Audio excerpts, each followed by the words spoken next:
এবার শুধু পারবো বললে হবে না সহকর্মীবৃন্দ, করতে হবে, কাজটি করতে হবে, এর কোনো বিকল্প নেই। আদারওয়াইজ এই দেশ এবং জাতি ধ্বংস হয়ে যাবে।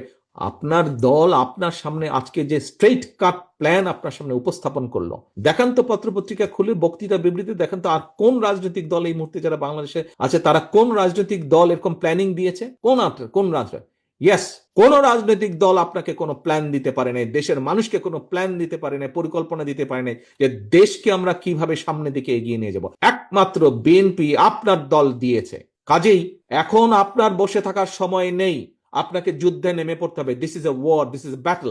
আপনাকে এই যুদ্ধে নেমে পড়তে হবে। কি যুদ্ধ? মানুষের পক্ষে, মানুষের জন্য, দেশের পক্ষে, দেশের জন্য। কারণ আমাদের কাছে প্রথম বাংলাদেশ আমার শেষ বাংলাদেশ, আমাদের কাছে সবার আগে বাংলাদেশ। এই যুদ্ধে ঝাঁপিয়ে পড়তে হবে আমাদেরকে। এবং এই যুদ্ধে যদি ঝাঁপিয়ে পড়তে হয়, এই যে দেশ গড়ার পরিকল্পনা, এই দেশ গড়ার পরিকল্পনা শুধু পরিকল্পনার মধ্যে রাখলে হবে না। বাংলাদেশে বহু প্ল্যানিং হয়েছে, কিন্তু প্ল্যানিংই রয়ে গেছে। আমরা আমাদের প্ল্যানিংকে বাস্তবায়ন করতে চাই।